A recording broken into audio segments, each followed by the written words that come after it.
अस्सलाम वालेकुम, नमस्ते, सत श्री अकाल, केम छो, वेलकम टू वायरल टेलीविज़न। मैं हूँ आपकी होस्ट और दोस्त तनम शेख आपके साथ। एक्चुअल में मुझे अभी समझ नहीं आ रहा है कि मैं अनूप जी का इंट्रोडक्शन कैसे दूँ, बिकॉज़ इन्हें कौन नहीं जानता है। बिकॉज़ वरना आप तो जानते हैं, कोई भी सेलिब्रिटीज़ आते हैं तो हम तो लंबा चौड़ा इंट्रोडक्शन देते हैं, बट ऐसा लगता है कि अब थोड़ा टफ कंपटीशन होने वाला है, बिकॉज़ इनकी एंकरिंग के आगे तो सारे एंकर्स फेल है। तो सबसे पहले तो इनका नया प्रोजेक्ट आ रहा है, तो उससे रिलेटेड हम बात करेंगे। एंड सबसे पहले तो first of all welcome to viral television sir. After long long time आप आखिर हमने आपको पकड़ ही लिया जी, है, जी। बिकॉज़ आप जल्दी हाथ में नहीं आते हैं। तो क्या कहना चाहेंगे? नहीं, मैं कहता हूँ मेरा इंट्रोडक्शन बड़ा आसान है। आप हमेशा ही कहिए कि एक्टर अनूप सोनी, बस बहुत है। जी। एंकरिंग सब उसमें समा जाता है वो। जैसा कि आपने कहा कि ये नया प्रोजेक्ट, जी। मैं हमेशा से जो अगर मेरा कहते हैं ना कि अपने किसी भी आर्ट में आपका जो पहला प्रेम होता है वो क्या होता है, तो मेरे लिए फर्स्ट लव इज़ एक्टिंग। मेरे लिए हमेशा पहला प्रेम एक्टिंग रहा है। एंकरिंग मेरी ज़िंदगी में आई और मुझे इतना नाम दिया, इतनी शोहरत दी, उसके लिए मैं हमेशा शुक्रगुजार हूँ। और एंकरिंग तो मैं करता ही रहूँगा, लेकिन एक्टिंग से मेरा पहला प्यार है। और पहला प्यार आपको पता है कि कितना इम्पोर्टेंट होता है। और उसी दौर में जो मैंने पिछले सालों में कुछ एक्टिंग असाइनमेंट्स किए, उसी में अब ये हमारी नई फिल्म है जिसका नाम है millionaires of love. Correct. It's Indo American collaboration की फिल्म है।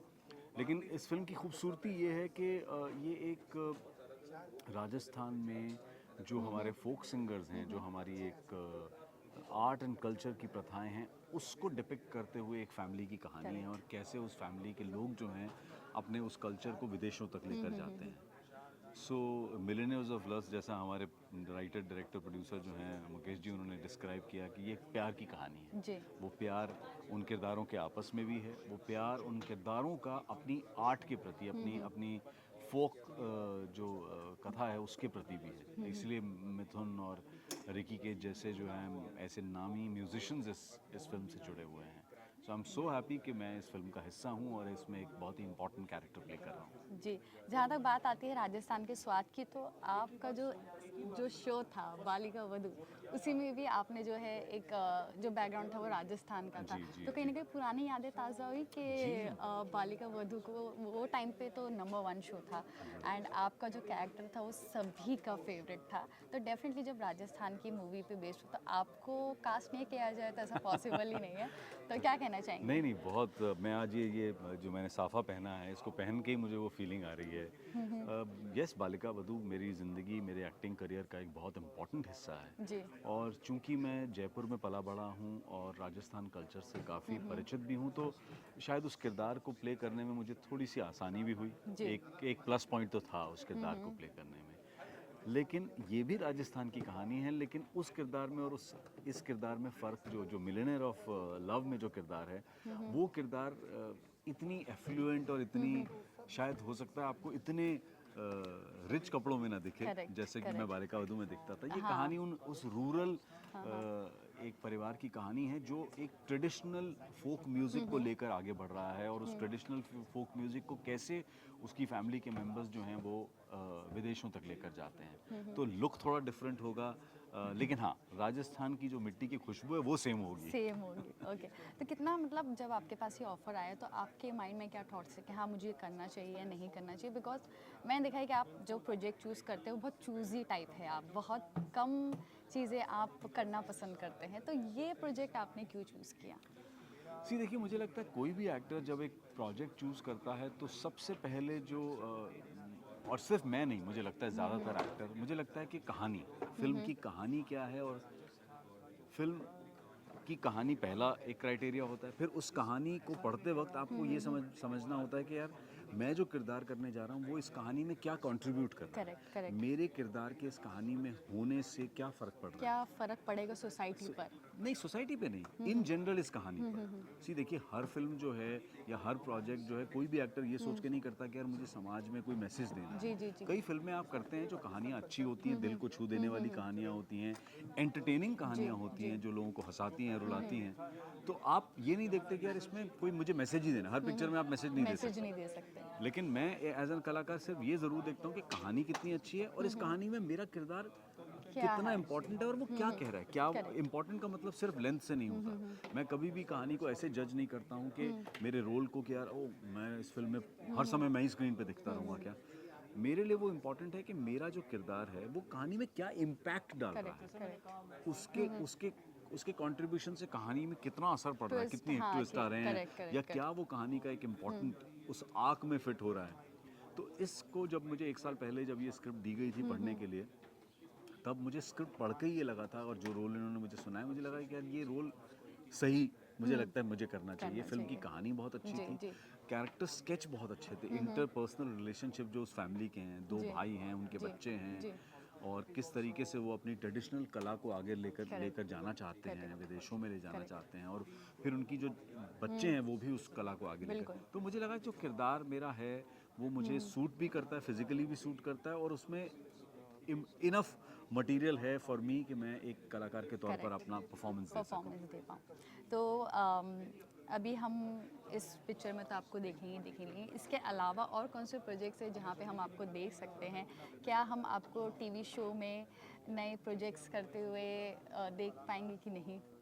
अभी मुश्किल है, क्योंकि मैं कुछ सालों से, ऑलमोस्ट पिछले 5 सालों से थोड़ा मेरा फोकस फिल्मों की तरफ ज़्यादा रहा है, और उस फिल्मों के साथ साथ कुछ वेब सीरीज़ की तरफ। टेलीविज़न को ना करने का एक ही रीज़न, टेलीविज़न फिक्शन करने का, एंकरिंग तो मैं करता ही रहता हूँ, लेकिन टेलीविज़न ड्रामा करने का ना रीज़न एक सिर्फ इतना सा है क्योंकि वक्त बहुत ज़्यादा ज़्यादा उसको कमिट करना आपको पड़ता है। 12 आवर्स पूरे शिफ्ट देनी पड़ती है। आवाज not only number of hours, it's number of days also. और दूसरा क्या है कि आप एक प्रोजेक्ट करते हो तो आपकी मिनिमम 1-2 साल का कमिटमेंट होता है। मेरी Correct. कोशिश ये है कि अगर मैं 1-2 सालों में वैरायटी ऑफ प्रोजेक्ट कर सकूं, मैं अगर एक फिल्म करता हूं तो वो 1-2 महीनों में ख़त्म हो जाती जी है, तो मैं जी। I can move on to the next to the next project. Project. या एक वेब सीरीज़ की, तो वेब Correct. सीरीज़ कुछ महीनों में ख़त्म हो गई, फिर आप आगे चले गए, करेक्ट। तो आपको हर 2-3 एंड प्लस महीने यू में, need to explore different kind of yes yes, characters. और 2-3 महीनों में जो है आपको नए नए तरह के किरदार प्ले करने को मिलते हैं, नए नए तरह के लोगों से मिलने को मिलता है, नए नए डायरेक्टर्स के साथ काम करने को मिलता है, नया लुक ट्राई करने को जी जी मिलता जी है। जी तो इसलिए अभी तो नहीं, लेकिन हाँ यस, अगर कोई ऐसा बहुत अच्छा जी। मौका लगा तो ज़रूर तो करेंगे, ये लेकिन अभी फिल्में और वेब सीरीज़ के ओके, प्रोजेक्ट्स आने तो वाले हैं। ये मैं थोड़ा out of the question box पूछना चाहूँगी, लेकिन फिर भी आप टीवी से रिलेटेड है, आपने इतने सालों से टीवी किया था, तो रिसेंटली एक ऐड सामने आया था रणवीर सिंह का ऐड, जहाँ पे वो जो है एक जी जी जी, मैंने मेडिसिन देखा देखा है आपने, तो उससे कई सारे टीवी सितारे जो है वो अपसेट हो चुके हैं कि आप टीवी को इस तरीके से पोर्ट्रे क्यों कर रहे हैं, जो कि which is like over acting, over show off दिखाना होता है, तो उसके बारे में आप क्या कहना चाहेंगे? सी देखिए, मुझे लगता है कि कोई भी, हम अगर इसको अगर अंग्रेजी में कहते हैं ना, स्पूफ है ये। आप देखिए, मैंने इतना एक सीरियस शो किया है, क्राइम पेट्रोल नाम का, एक सीरियस शो था। लोग मुझसे मजाक में कहते थे कि आप जिंदगी में भी मुस्कुराते हैं या नहीं मुस्कुराते, क्योंकि आप शो में तो कभी मुस्कुराते नहीं जी हैं। जी।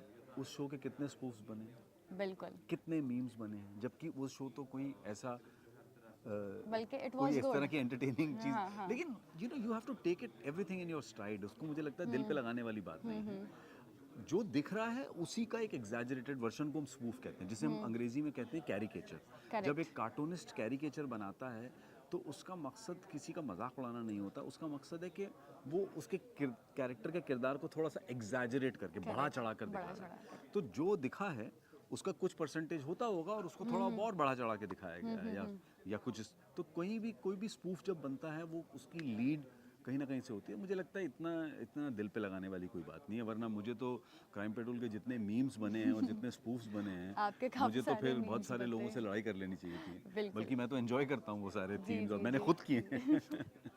ओके ओके, सो फैन से क्या कहना चाहेंगे आपके, बिकॉज आपकी फ़ैन फॉलोइंग तो मतलब बाय गॉड बहुत ही ज़्यादा क्रेज़ी है, एंड आज तक आपको लोग पसंद करते हैं, चाहे वो एंकरिंग का हो, चाहे वो आपका कैरेक्टर का हो, चाहे वो टीवी शो का हो, या कुछ भी का हो, तो फैन से क्या कहना चाहेंगे? बस यही कहना चाहूँगा कि आप ही खुदा हैं, आप ही सब कुछ हैं, क्योंकि ये मैं सिर्फ ऐसे कहने के लिए नहीं कह रहा हूँ, बट फैक्ट बात है कि कोई भी कलाकार कितना भी अच्छा काम करे अपनी तरफ से, जब तक पब्लिक जो व्यूवर्स हैं, जो देखने वाले हैं, वो उसको पसंद नहीं करेंगे तो वो कभी Definitely. उस मकाम तक नहीं पहुंच सकता। और मैं तो आप सबका बहुत बहुत शुक्रगुजार हूँ, अपने सारे फैंस का, कि आप लोग देखते हैं, क्योंकि हम जो करते हैं काम, हम चाहते हैं कि लोग देखें और उसे पसंद करें। तो आपने मुझे बिल्कुल। पसंद किया, मेरे एज एन एक्टर मेरे कैरेक्टर्स को पसंद किया, एज एन एंकर मेरे रोल को पसंद किया, उसके लिए आप सबका तहे दिल से बहुत बहुत शुक्रिया। बिल्कुल। और by the way Balika Vadhu जो है री टेलीकास्ट हो रहा है यूएस में, हाँ, अमेरिका इंडिया में, में, इंडिया में भी हो रहा है। इवन अमेरिका में। जी, तो जी। आपकी अभी भी चलकर जो है ऑडियंस उतना ही प्यार दे रही है, तो मतलब मैं तो कहूँगा यूएस कि के फैंस को क्या कहना मैं तो चाहेंगे? यही कहना चाहूँगा कि अभी मैं स्पीक जुलाई में at least say some good words for them in English. I was in नहीं, हमारे सारे हिंदुस्तानी भाई जो हमें देखते हैं वो हिंदी भी समझते हैं, but still American- but everyone, American हाँ, people. अमेरिकन इंडियंस भी हिंदी समझते हैं। I just want to say that in July 2023 I was in US for a month, different cities, and I can't tell you that how many people I met who came to me. Obviously they came to me for Crime Patrol also, that we watch your program, but the amount of people came to me to talk about Balika Vadhu and how they loved that show and how they love my character. In fact, a lot of young Indian girls living in US, they said that, you know, my parents keep insisting that I should get married now, and she said that I told my parents if I can get a father-in-law like Bhairu Singh, what Anup Like Soni you, played in huh? Balika Vadhu, I am ready to get married. Okay. So that was like a big compliment. So thank you so much for loving my work, and so keep supporting. Thank you. Thank you so much Anoop sir for joining us, and हमेशा से pleasure रहता है आपसे बात करने का, because आपके ज़रिए जो है बहुत कुछ हमें सीखने भी मिलता है, और आपका जो कैरेक्टर है वो हमेशा हम सबके दिल में रहेगा। Thank you so much. And thank you so much for Lovely this meeting you. Interaction. Thank you.